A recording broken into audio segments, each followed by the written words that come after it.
What an operation. The largest amphibious invasion in the history of the planet. Thousands of boats, thousands of planes, hundreds of thousands of men. In the fortification, the Atlantic Wall, months and months of barricading themselves into Europe, erecting concrete and barbed wire and guns to defend these beaches. And just a monumental invasion. Nothing has ever happened before like this, and nothing has happened since. The D-Day operation was learned more through textbooks, and more recently, Hollywood has been able to recreate the Allied invasion on Normandy through films. But the ability to transport people back to June 6, 1944 has eluded historians until now.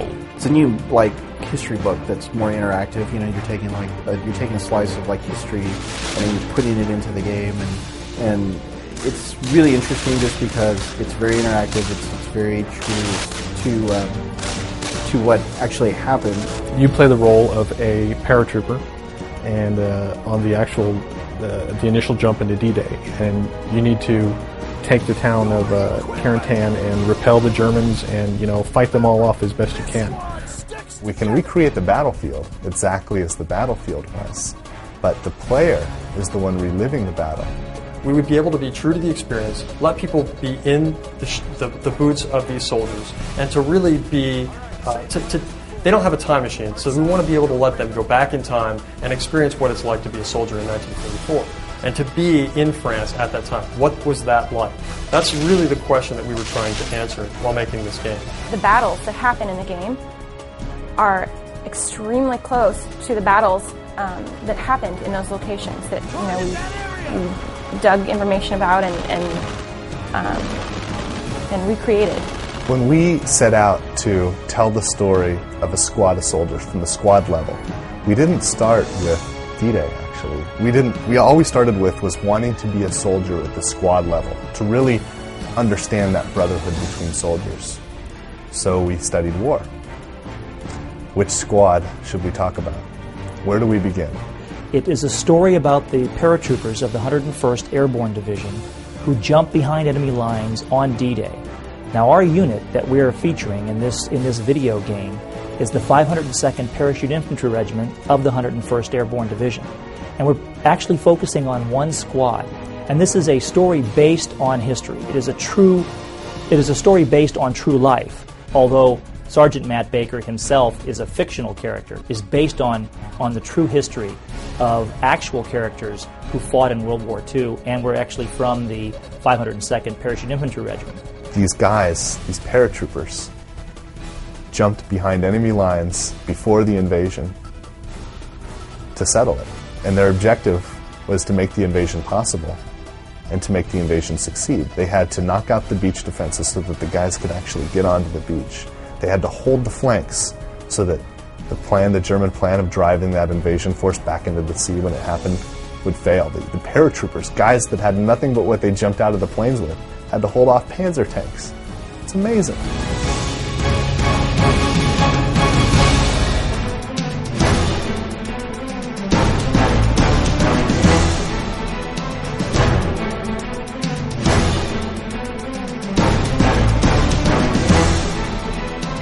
To create Brothers in Arms, Gearbox Studios spent a full year researching the D-Day invasion, perusing thousands of photographs, documents, and maps from the National Archives. The team then went to Normandy to walk the battlefields that they would later virtually recreate. A group of us took a trip to Normandy to take photo reference pictures. We had maps from the archives in Washington, so we knew what we were looking for, and we basically went through the same routes that the soldiers took and just photographed everything. Most of these maps that we are making are actual real farms, real neighborhoods, real cities that we walked through in Normandy and the battle happened inside of. It's really realistic.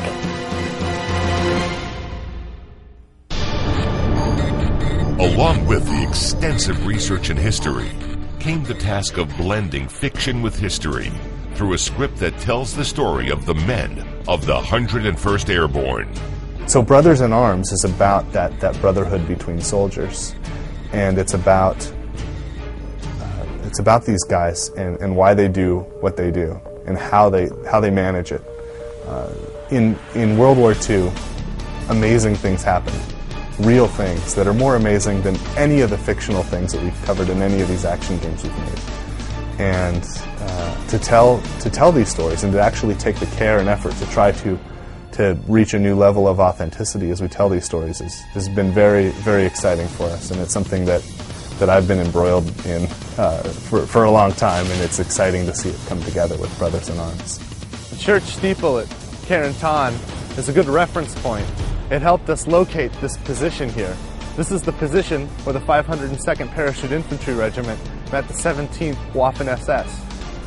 Pretty tough fight happened here, and it's a fight we recreated in the game Brothers in Arms. It's kind of exciting to be standing here, to find this spot where it all took place. It's just as exciting to be able to recreate history in the game. Well, the story in Brothers in Arms is actually just about Matt Baker and his squad, and it's about survival in a really tough war situation. It was really interesting when we started making the story to try and balance what it was like for not only Matt, but all these people that he's with within a video game, because it's not a movie or a TV show where you have infinite amount of time to show all like the little things.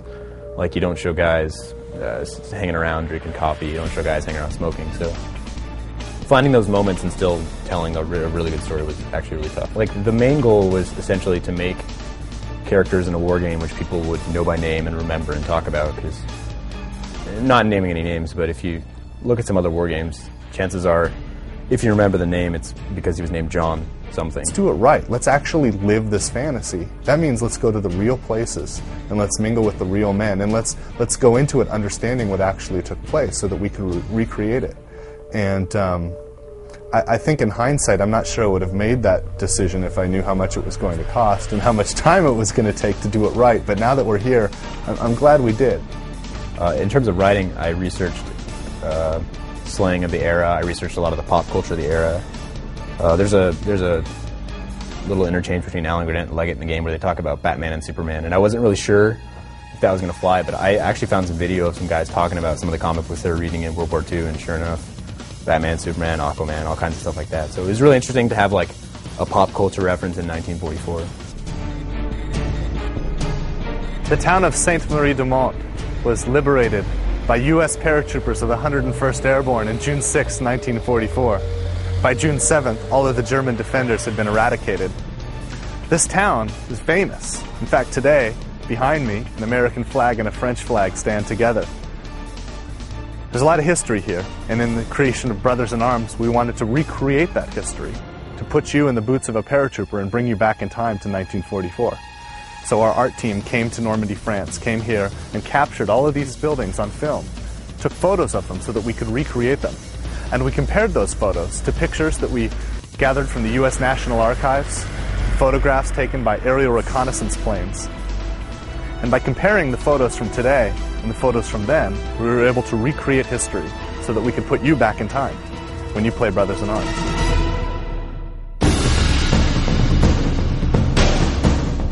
To ensure Brothers in Arms is the most accurate World War II game ever created, Gearbox enlisted Colonel John Antall, a 30-year Army veteran and airborne ranger who served in combat units in Germany, Korea, and Kuwait, and commanded an M1A1 tank battalion on the volatile demilitarized zone in Korea. Colonel Antall serves as Chief of Staff, historian, military consultant, and lead writer for Gearbox. When I retired from the Army, Gearbox Software contacted me about working with them and creating a new kind of video game that really focused on authenticity. They wanted to make a World War II game, and they really wanted to know where to start, and they wanted to know about how to do tactics and combat and what it was like to be a soldier. Colonel John Antall actually took us through a master's course of war history, starting with the Mesopotamians all the way up to modern day. Starting them off with ancient warfare all the way through the ancient Greeks and the Romans all the way up to modern times, and then zeroing in on World War II and talking about the tactics of World War II and how an infantry unit operated, talking about the airborne and the history of the airborne operations. The research for this particular project has been just outstanding compared to some of our previous projects. John Antall has been very instrumental in giving us access to national museums and armories and stuff that we normally wouldn't get to go to on some of our other projects.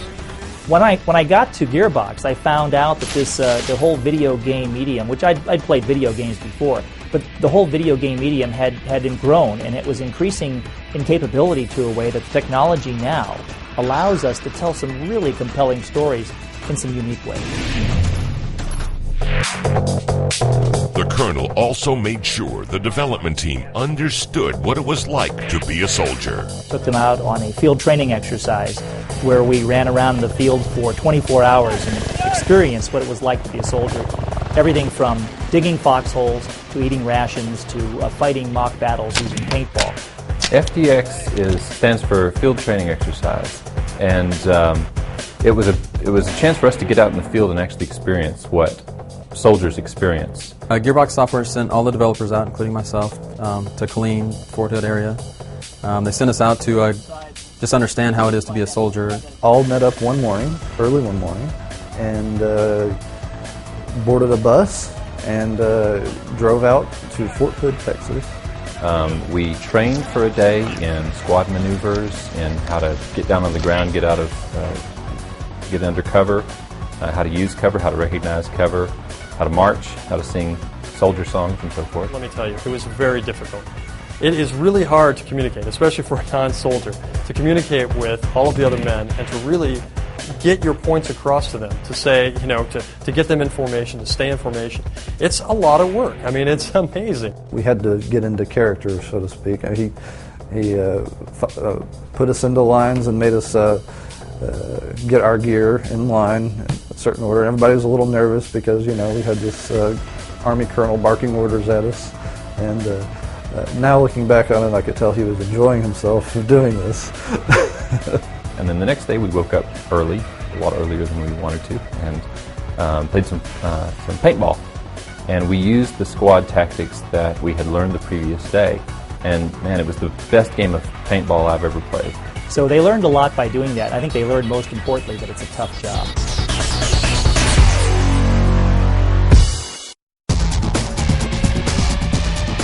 Gearbox went to great lengths to make sure every detail in the game, from soldiers' uniforms to weapons, was accurate. We recreated all the weapons to minute detail so that the German-American weapons look exactly as they did and operate exactly as they did.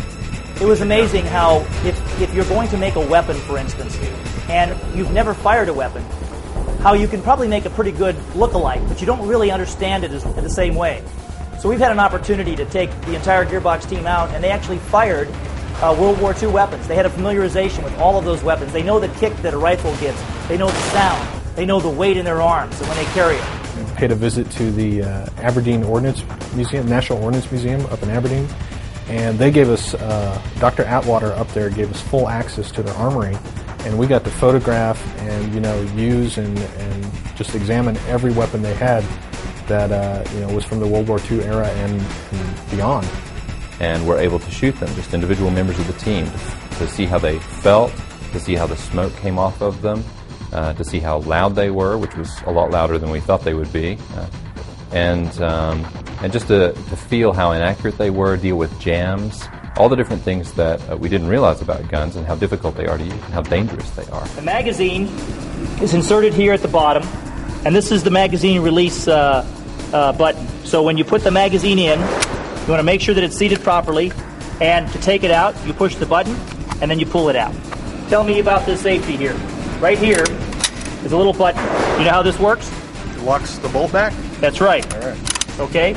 So, it'll lock the bolt back, and now the weapon will not fire. You can push the trigger, it will not fire. Fire it will. One guy ended up cocking himself in the nose with the bolt when it flew back, and we really learned that a gun is a dangerous thing regardless of which way it's pointed. To make the gameplay experience as close to actual combat as possible, Gearbox created advanced artificial intelligence for both the Allied and German soldiers. Well, I think the Brothers in Arms AI is really unique in how adaptive it is to the situation. I think that players will find that the characters in the game believe more like real humans would in the situation in previous games on the shelf. And I think it's unique in sort of pushing the bar upwards in that sense.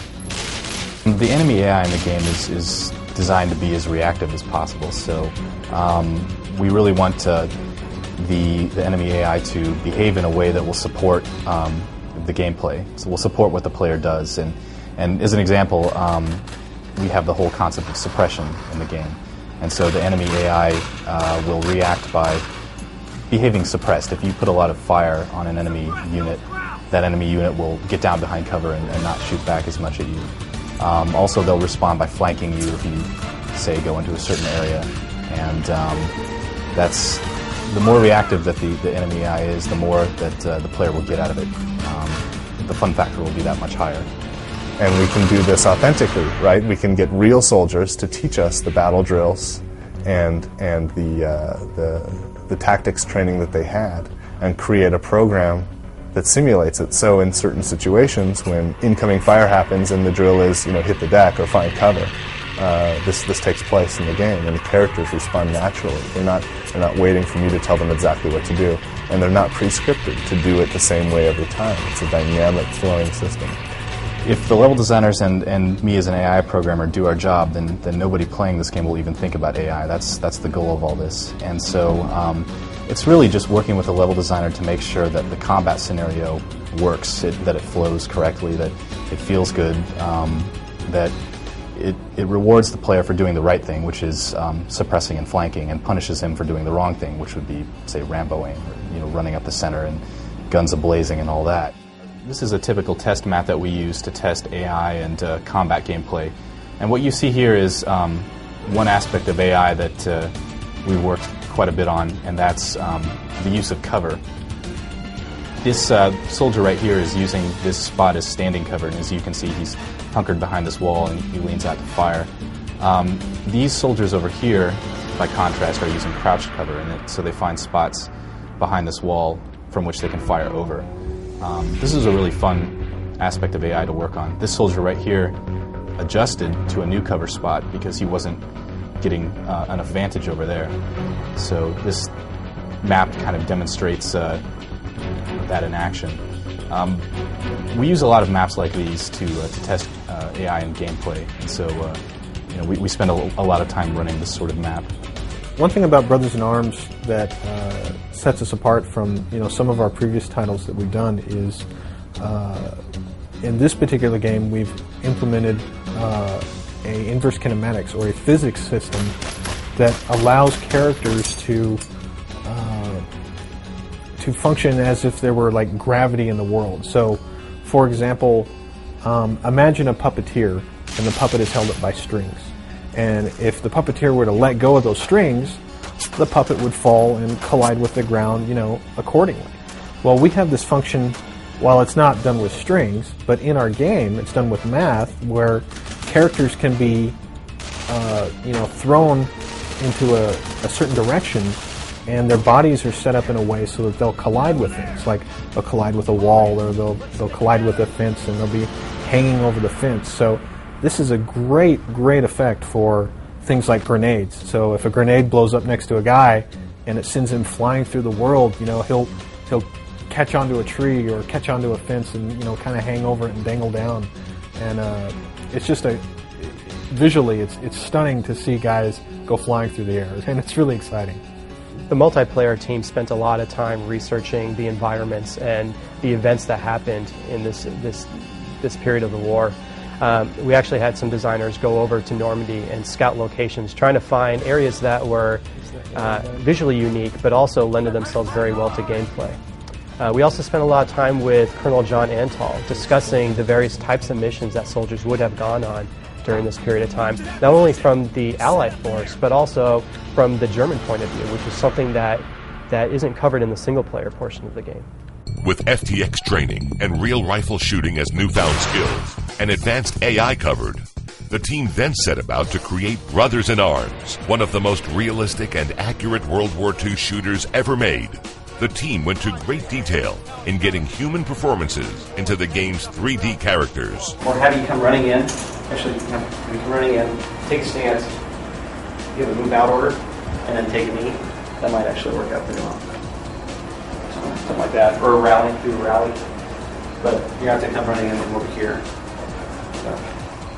Motion capture is a way for us to generate animation very quickly. We start with a guy in a suit, and we actually have reflective balls on him, and we set him up in such a way that he is seen optically, and we can actually act out a scene. We can act out anything we want. And capture that. It allows us to generate tons of animations very fast. These reflective balls that you see on this actor here are the joints. These simulate the bones that we use to actually animate the character with later on. These actually generate the data as he moves around that we use later on in the game. What we're seeing here is Lieutenant Colonel Robert Cole delivering a line to the player early on in the game. This line is being motion captured by Josh Rick, one of our motion capture actors here at Gearbox. This is the actual data we just captured before cleanup, before it's been put in the game. This is the last step before it actually makes it into the game. We do a lot of cleanup here. This is where we do the final tweakage. We do hands, feet, facial emotion, things like that. This is the final step before we actually get the animation ready for the game. Brothers in Arms makes full use of Dolby 5.1 surround sound to immerse players in a world that looks and sounds like the battlefields of 1944. Weapon sounds were recorded live at a firing range. Other sound effects like trees rustling. Somebody went downstairs, actually broke a limb off a tree, brought it up and shucked the thing in Dave's office and had leaves go all over the place. For rain, we had a metal helmet, put a microphone in the helmet, drip water on the helmet, you get the rain effect. Since we have an interactive experience, we have to have a larger amount of music that we can call up at certain times depending on what happens in the game. For the most part, this game is, the music's used in a scripted sense where it happens at certain moments during the game. Our composer's name is Stephen Harwood, and he's a graduate of the University of Miami. He's done pieces for orchestra here and there. This is his first big title. I had a difficult time finding a composer. I spent weeks listening to demo discs, and it came down to finding the guy that had, the style that we wanted for this. And he had to be able to sort of imitate styles of 40s music, but we also wanted, the real anthemic John Williams sort of things too. We spent 4 days in the Czech Republic, recording approximately 45 minutes worth of music with an 81-piece orchestra, including a harpist, a pianist, and recorded all of it in surround sound. Okay, audio engineer is responsible for the code, creating the tools, interfacing with the hardware. I'm also responsible for educating the level designers how to use the tools and whatnot, and working with Dave on mixing stuff, which is what we're seeing behind us. On the right monitor, we have the game playing, and on the left monitor, we have our tool called X-Act, which monitors the sound processor on the Xbox and gives us real-time feedback of all the sounds playing. At any time, we can change the properties of the sound and change its volume and see it done in real time. Gearbox employees made several trips to Normandy, France to ensure the game's accuracy, including a trip to commemorate the 60th anniversary of the D-Day invasion in June 2004. What you just saw me doing, reading and driving, no one should do at home. Yeah, don't try that at home. Right. We're going to come up on the area where the awards ceremony was. They had this award ceremony out here on the 20th, and as it was wrapping up, mortar started falling in the middle of the town square, and this is it. No, church is this way. I know, but this is the square where the swarm. Yes, this is exactly right. And right over here is the where they lined everybody up. And the mortar started falling because the Germans pre-sighted some artillery under this spot. And of course everyone hit the deck and got out of there. Even after the Battle of Carentan, the war continued. Here's the monument where the soldiers took pictures. You may recall this? If we can park here, we could just walk over to the church. Right. There it is. The cathedral at Carentan was used as an observation point for both the German occupiers and the Allied invaders. This was a key town. This is the junction point between the invasion beaches at Utah and Omaha. The paratroopers had to liberate this town in order to unify those invasion forces. In the game Brothers in Arms, you participate in that battle. In fact, you can climb this tower, get to the top of the cathedral, and use your observation point to command your men below react to the German counterattack. You can also act as a sniper in support of your men using a 1903 Springfield rifle. It's a pretty exciting moment. It's the centerpiece of the game, leading to the ultimate climax, the final battle at Hill 30. And the end result has wowed the brave men who fought in D-Day. I particularly like Brothers in Arms because not only because of the soldiers' uniform and their weapons, but also because of the situations that they had to face are very, very realistic. And the environment in which this takes place is really a trip back into time. I am impressed. I look out here at all these graves and I think about all the people that didn't come back from the war and the people who didn't have children. My grandfather was able to come back to a normal life, and I now can learn something about his past and I can remember for him. But a lot of these men here don't have that legacy, so it's up to us to come here and remember, and it's up to us to help them tell their stories.